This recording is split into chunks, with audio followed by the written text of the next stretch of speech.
तो सरल मार्ग ये है कि आप अपने शरीर से, जहां पर आप बैठे हैं जिस आसन पर, वहां से 4 हाथ की दूरी पर अथवा 3 ही हाथ की दूरी पर सामने श्रीधाम वृंदावन का चिंतन कीजिए और अपने अगल बगल, दाएं बाएं, उत्तर दक्षिण, ऊपर नीचे, चारों ओर श्रीधाम वृंदावन, अर्थात जैसे आप किसी पार्क में बैठ जाते हैं, किसी उद्यान, बाग बगीचे, उपवन में बैठते हैं, किसी वन में बैठते हैं, तो आपको चहुं और वन ही वन दिखाई देता है।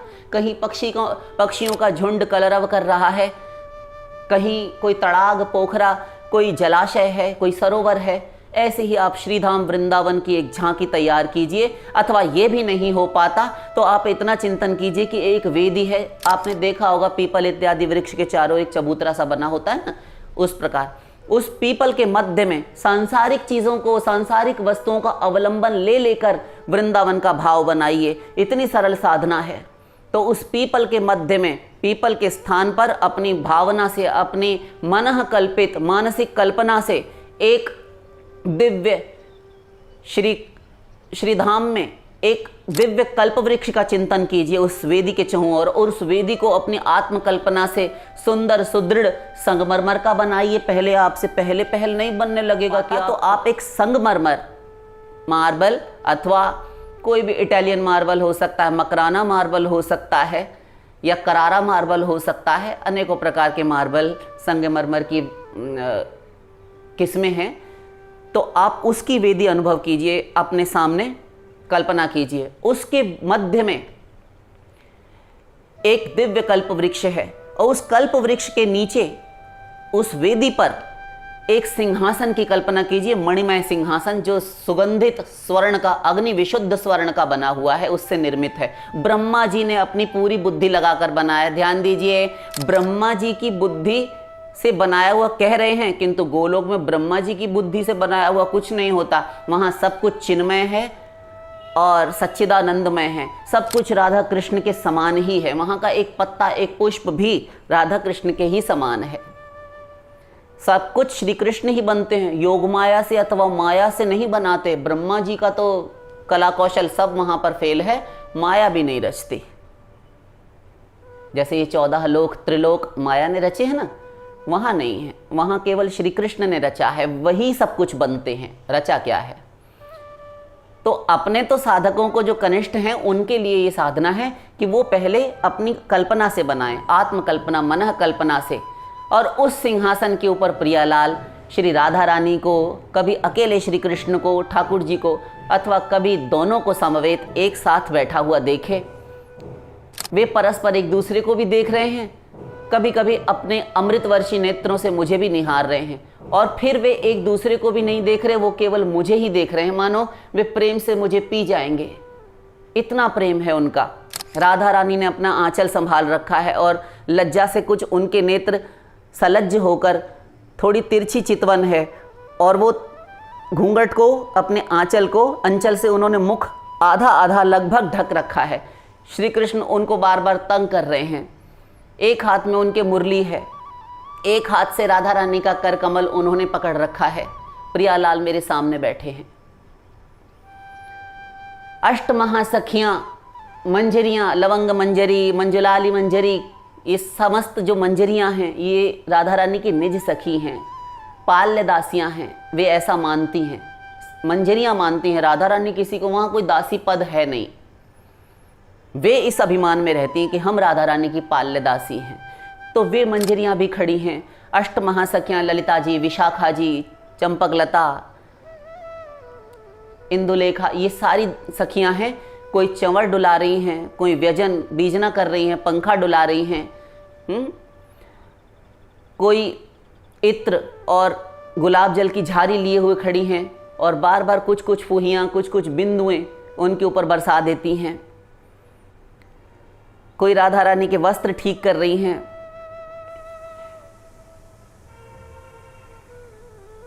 कोई माल्यार्पण कर रही हैं, कोई सखियां माला गुथ रही हैं। इस प्रकार चिंतन कीजिए चारों ओर, और साथ साथ नाम स्मरण करते रहिए, नाम जप करते रहिए, ये चिंतन चलता रहे। प्रतिदिन कनिष्ठ साधक उच्च साधक हैं तो कम से कम 5000 वृंदावन की वस्तुओं का आज मैं चिंतन करूंगा ही करूंगा, अथवा साधिकाएं हैं तो माताएं हैं, बहनें हैं, वे सब करूंगी ही करूंगी। यदि खाली हैं तो, यदि गृहस्थी में हैं तो शेष समय जो अभी पूर्व प्रवचन में आपने देखा कर्म संन्यास की साधना, तो 1 घंटा निकालकर अवश्य कीजिए। शेष समय बीच बीच में दफ्तर ऑफिस का, कॉलेज का, स्कूल का जो भी कार्य है, जो भी आप जिस भी कार्य क्षेत्र में हैं, माताएं हैं, बहनें हैं, सब महिलाएं, सभी स्त्रियां, सभी साधिकाएं, जब समय मिले तो व्यर्थ लल्लो चप्पो ना करें, एकांत में बैठकर साधना में मन लगाएं और वे यही करें कि जहां भी बैठें अपने इर्द गिर्द, अपने चारों ओर 10 दिशाओं में वृंदावन ही वृंदावन देखें। ये माने अपने भाव देह से कि मैं इस समय श्रीधाम वृंदावन में हूं, और वृंदावन में ही वहां सामने उस वृक्ष के नीचे प्रियालाल दोनों खड़े हुए हैं अथवा सिंहासनस्थ हैं, सिंहासन पर विराजमान हैं। दिव्य सिंहासन जिस पर छत्र तना हुआ है, अमृतवर्षी छत्र है, चंद्रमा के समान दुग्ध धवल श्वेतिमा, श्वेत श्वेत मोतियों की झालरें उस छत्र के चारों ओर लगी हुई हैं। चारों ओर से सखियां उन्हें घेर कर खड़ी हैं, गौएं चारों ओर से घेर कर खड़ी हैं इत्यादि। ये कमलों पर भ्रमर गुंजार कर रहे हैं, ये श्वेत, ये पीले कुमुद कमल, ये कलहार, उत्पल, ये अरविंद, ये नीरज,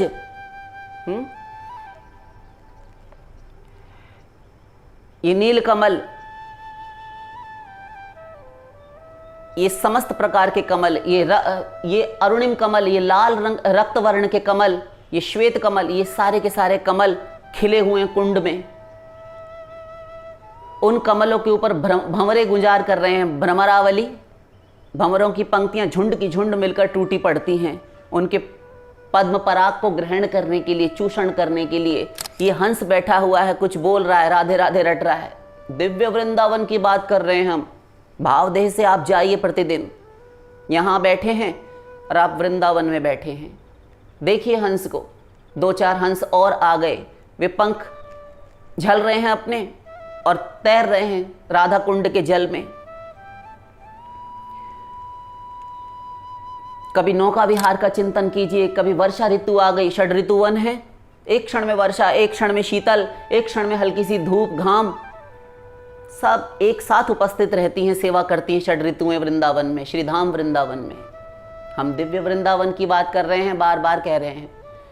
इस प्रकार श्रीधाम चिन्मय, उस अपराकृत अलौकिक परम धाम, उन परम प्रभु के, उन प्रियालाल के नित्य धाम, उस श्रीधाम सच्चिदानंदमय धाम वृंदावन का चिंतन कीजिए, वहीं निवास कीजिए, वहीं रहकर साधना कीजिए। इस संसार में लौटकर मत आइए, शरीर से रहिए किंतु जल में कमलवत रहिए। शीघ्र साधना सिद्ध होने लगती है, फलीभूत होने लगती है, तुम्हारे प्रेम नेत्र खुलने लगते हैं, और इसके साथ साथ नाम जप। ये अनुभव सिद्ध बोल रहे हैं, किसी से सुन सुनाकर, पुस्तकें ग्रंथ पढ़ पढ़ कर नहीं बोल रहे। करके देख लीजिए, यथालाभ संतोष करके ये शरीर का निर्वाह हो जाए। 2 रोटी खाने के लिए है, तन ढकने के लिए 2 वस्त्र हैं, एवं पट्टयुगम वस्त्रम प्रस्थमात्रम तु भोजनम। बस इतना सा भोजन, वस्त्र अपनी लज्जा निवारण के लिए, तन पर 2 वस्त्र हैं, सिर पर एक कमरा किराए का है, बहुत है। आपके पास एक मकान है, घर है, छोटा सा है, ठीक है। कितने दिन रहेंगे? कितना ही बड़ा पैसे वाला हो, उस अरबपति खरबपति चाहे कोई धनपति हो, उसके अपने उपयोग में केवल एक शैया, एक पलंग भर की ही भूमि आती है। मरने के उपरांत भी एक शैया भर की ही भूमि में वह दफन हो जाता है, जला दी जाती है उसकी चिता। शेष पूरे मकान में, बंगलों में, कोठियों में तो तुम्हारा अहंकार रहता है, किसी काम का नहीं। सम्मीलने नयनयोर नहीं किंचिद अस्ति, आंखें मूंदने पर कुछ नहीं बचता। इसलिए साधना में मन लगाइए, भजन कीजिए। तो प्रश्नकर्ता साधक के प्रश्न पर आते हैं फिर से नाम स्मरण, नाम जप पूर्वक स्मरण कीजिए, स्मरण युक्त नाम जप कीजिए, एक दूसरे पर अन्योन्याश्रित होने चाहिए, तब तो साधना सही है। और केवल नाम जप रहित यदि आप साधना कर रहे हैं तो बड़े बड़े आचार्य कहते हैं, पूज्य श्री भाई श्री हनुमान प्रसाद पोद्दार जी और समस्त संतों के, जो भगवत प्राप्त जागृत संत कारक पुरुषों हैं, सिद्ध पुरुषों की बात हम करें, हम ये कपड़ा रंगाने वाले साधु संतों की तो बात ही नहीं कर रहे। यदि कोई संत हैं, कोई महापुरुष है, तो हमारा यहाँ से प्रणाम, और सभी हमारे लिए वंदनीय हैं, उनकी पगरज हमारे शीश पर हो, ऐसा हम चाहते हैं, सभी हमारे लिए वंदनीय हैं। किंतु जो ये हठ धर्मी पर उतारू हैं, जिद पकड़ कर बैठे हैं कि नहीं केवल नाम जप कीजिए, हम उनके भी खिलाफ नहीं, किंतु इससे कोई लाभ नहीं होने वाला। क्यों? पहले ये पूर्ण कर लें। भाई श्री हनुमान प्रसाद जी अन्य अन्य संतों ने कहा कि यदि नाम जप करते करते, नाम जप युक्त स्मरण युक्त यदि आप कर रहे हैं, स्मरण युक्त साधना कर रहे हैं, नाम जप करते हुए, दोनों साथ साथ चल रहा है, आगे चल के ये अनुभव सिद्ध भी है, उन्होंने जो बात कही वो भी सत्य है। आप पाएंगे कि जब आप करते करते कुछ महीनों में, जिसका जैसा अभ्यास है, जिसकी जितनी तीव्रता से गति है, जितनी स्पीड में वो आगे चल रहा है साधना में, तो जब वो प्रवेश करता है तो वो पाता है कि जब समाधि के लक्षण प्रकट होने लगते हैं, आनंदातिरेक से अश्रु आने लगते हैं, पुलक कंप स्वेद इत्यादि होने लगते हैं, ये लक्षण प्रेम के सात्विक भाव हैं, रोमांच इत्यादि जब ये होने लगते हैं ना, तो नाम जप अपने आप छूट जाता है, क्योंकि होठ बंद हो जाते हैं, ये तालू से जीभ, ये जो रसना है, ये जो जबान है आपकी, ये सट जाती है, चिपक जाती है।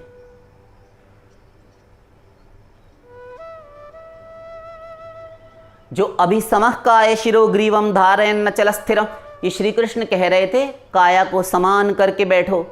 जब प्रेम के लक्षण प्रकट होते हैं, भगवान ने ये कनिष्ठ साधकों को अभ्यास करने के लिए कहा है, जो अभ्यास में चल रहे हैं, किंतु जिनको अनुभव होने लगा है भगवान के होने का, कि भगवान प्रत्यक्ष हैं, ये नजर आने लगा है, दिखाई देने लगा है, अनुभव होने लगा, रोमांच होने लगा, पुलक कंप अश्रु, ये सब उत्पन्न होने लगे लक्षण शरीर में, प्रत्यक्ष देखे जा सकते हैं, साधना अवस्था में ये होने लगता है। तो उन साधकों के लिए, ऐसे उच्च साधकों को तो हमारा प्रणाम है, बहुत ऊंचे होते हैं ऐसे साधक, इनका प्रायः पतन नहीं होता।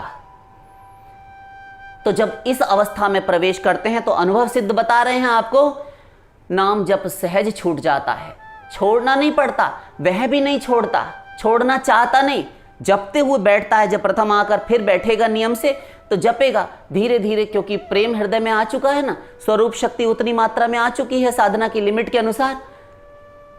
तो जब उसको श्रीधाम वृंदावन के दर्शन होते हैं, प्रभु को अपने हृदय देश में, अपनी प्रेम समाधि में देखता है, तो बस रुआस छूटती है, ये अश्रु, ये हृदय फटने लगता है प्रेम के कारण, नाम छूट जाता है। यहां पर दोष नहीं है, यहां दोष नहीं है नाम छूटने का। तो अब 2-4 वाक्यों में खत्म करेंगे कि आप नाम जपिए, उत्तम है, क्योंकि नाम जप के बिना तो कोई साधना नहीं, जो कोई करेगा नाम जपेगा। किंतु आचार्यों ने, महाभागवतों ने, वैष्णवाचार्यों ने, संतों ने, गोस्वामियों ने, षड गोस्वामियों ने, हमारे समस्त आचार्य चरणों ने कहा है कि स्मरण भी आवश्यक है। जैसा कि गौरांग महाप्रभु ने अभी कहा कि मने रस स्मरण प्राण, किसी भी साधना का जीवन है स्मरण। यदि आप स्मरण नहीं करते तो जैसे शरीर में से, इस शरीर इंद्रिय में से, इस देह में से प्राण उड़ गए तो ये शरीर किसी काम का नहीं। ऐसे ही साधना में से यदि आपने स्मरण को माइनस कर दिया तो आप मुख से तोता रटन बस रटते रहिए, राम राम राधे राधे, कृष्ण कृष्ण गोविंद गोविंद, हरि हरि नारायण नारायण, कुछ नहीं होने का। तो साधक प्रथम में नाम, स्मरण युक्त नाम जप करे, आगे चल के जब स्मरण में रस आने लगता है, समाधि आने लगती है, ये लक्षण प्रकट होने लगते हैं साधना में साधक के भीतर, तो नाम जप छूट जाता है। रही बात भगवत प्राप्ति की, उन्होंने पूछा है तो भगवत प्राप्ति बहुत आगे की बात है। यदि प्राणपण से चेष्टा करके अड़ जाए तो इस ही जन्म में भगवत प्राप्ति, सारे अनुभव, केवल दर्शनाभास नहीं, पूर्ण भगवत प्राप्ति इसी जन्म में हो जाएगी। प्रियालाल करवा देते हैं। भगवत प्राप्ति अपने बलबूते पर किसी को नहीं हुई, नहीं होती, नहीं हो सकती, नहीं होगी। पहले तो आप ये लिख लीजिए, सर्वात्म समर्पण द्वारा भक्ति पूर्णता को प्राप्त होती है। नवदा भक्ति में 8 आपने कर लिए, श्रवणम, कीर्तनम, विष्णु स्मरणम, पाद सेवनम, अर्चनम, वंदनम, दास्यम, सख्यम, ये 8 भक्ति तो हो गई। बची नवधा भक्ति में से अंतिम सोपान आत्मनिवेदनम। तो जो आत्मनिवेदन है वो स्वयं का समर्पण है, आत्मसमर्पण करना। ये नहीं आया, पिछली सारी भक्तियां बेकार, व्यर्थ गई, क्योंकि हमने अपने आप को, स्वयं को प्रभु के समर्पित नहीं किया। क्यों जी? ये समर्पित करना, आत्मनिवेदन करना, आत्मसमर्पण करना क्या होता है? प्रभु मैंने सब कुछ कर लिया, अब जो करे सो हरि करे, जो करें आप करें। अपने हाथ का क्रीड़ा मृग मुझे बना लीजिए, क्रीड़ा मृग, खिलौना। जैसे आप सूत्रधार हैं, उमा दारू जोशित की नाई, सब ही नचावत राम गोसाई। हे उमा, हे पार्वती, दारू जोशित, लकड़ी की बनी हुई स्त्री अर्थात कठपुतली की तरह से, जैसे कोई सूत्रधार उस कठपुतली को मन चाहे संकेतों पर नचाता है। कहीं कमर हिलानी है, कहीं गर्दन तिरछी करनी है, कहीं हाथ उठाना है, भाव भंगिमाएं। ऐसे ही सब ही नचावत राम गोसाई, सब हाथों के खिलौने हैं उन भगवान के। राम करन चाहत सोई होई, करे अन्यथा अस नहीं कोई। जो भगवान करना चाहते हैं वही होता है, उसे मेट दे, अपनी चला दे, कोई नहीं। होई है सोई जो राम रचि राखा। शंकर जी ने भी माना बालकांड, जो भगवान राम ने लिख दिया वो होकर रहता है। मान लो ना, स्वामी की प्रत्येक आज्ञा मानो, उसमें अपना मंगल हित, अपनी भलाई जानो, अपना कल्याण जानो। तुम केवट को मत समझाओ कि जीवन नौका ऐसे चलाओ, तुम बस कठपुतली बन जाओ और उस सूत्रधार के इंगित पर, उसके संकेतों पर नाचते जाओ, वो तुम्हें कुछ बना देगा।